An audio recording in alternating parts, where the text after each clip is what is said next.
everyone, this is Mary. You're watching Cards TV. I recently got some new photographs of my grandchildren and I wanted some frames for them so that I could use these little photo pouches to put on my refrigerator or to put on the file cabinet at my office. I found this one. This is a 2.5 by 3.5 and it's a 2-pack. You get it at the dollar store and they're just $1. Your little photograph goes in there, and this little 4-inch frame fits perfectly on top of that. And I used Live Simply, one of the Cricut light cartridges, to cut this little frame out. And I used some glitter paper. I hope you can see how sparkly that is. And also some rhinestones for this one, because this one is going to have my granddaughter's pictures in it. And I just thought that was so pretty. What teenage girl wouldn't love this for a picture of her BFF or her boyfriend? I'm not a teenager and I love it. I just think it's so stinking cute.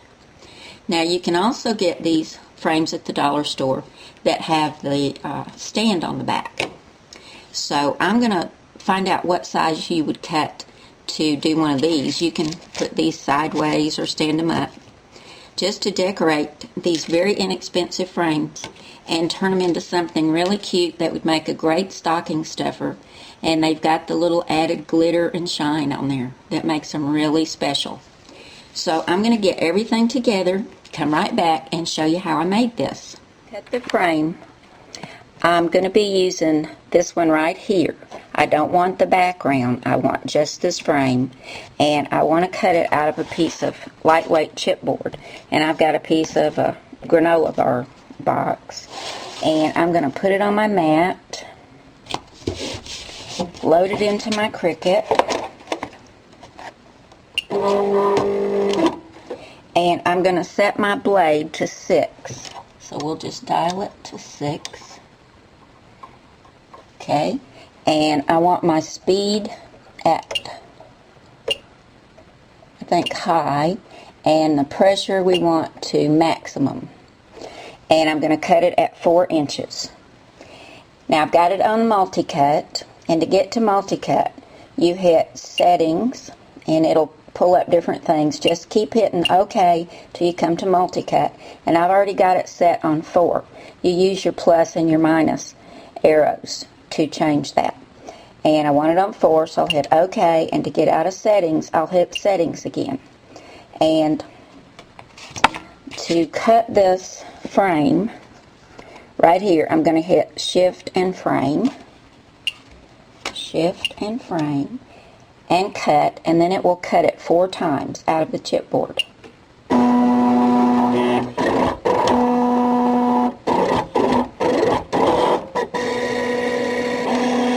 Okay, let's unload and see what we've got. And this cut 4 times on multi-cut. And you can see how easily it comes right out. And there's our chipboard frame. Now since I'm giving this as a gift, and part of the back of this will show, I'm going to go ahead and cut another one of these out of a piece of white cardstock and adhere it to the back so this won't show. And this side will be okay because our cardstock, our pattern cardstock is going on top of this. Now I've put my blade back to 3, put my speed back to max, and my pressure is still at max. And I'm going to go ahead, just hit repeat last. Let me take it off of multi-cut. And repeat last, and you'll see it will pull up the frame. And we'll go ahead and cut 1 to cover our chipboard. Okay, I've gone ahead and attached my white cardstock to the back of my chipboard frame so that you can't see the writing anymore.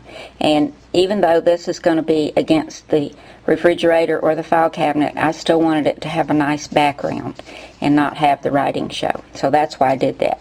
Now we're going to flip it back over, and I went ahead and cut my pattern paper frame, which is going to go right on top of here, like that.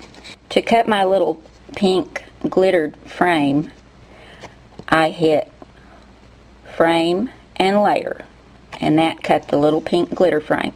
In order to cut the little hearts for the corners, you want to hit Shift, Frame, and Layer, and it will cut your four little pink hearts for your corners. And I'm just adhering all this with a glue runner. You can use liquid glue or your ATG gun, but the glue runner seems to be working just fine. I'm just making sure that I get it up in all the corners and everywhere.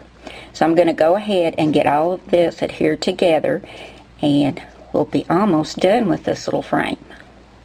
Now, to adhere my frame to my little magnet photo pocket, I'm going to use some score tape.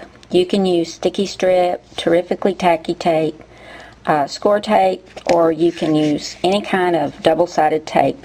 I like score tape myself because it's so easy to work with. Just put it as close to the edge as you can, and it just tears right off. And I'm going to put it all the way around on 3 sides. You want to make sure you leave the opening for your little magnetic frame at the top so you can put your photo in. That way it won't be falling out. Okay, one more strip.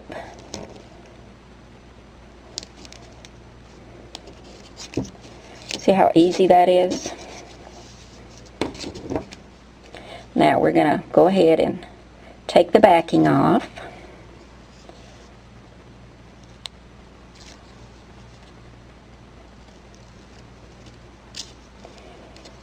And we're going to take our little frame and get it centered on here.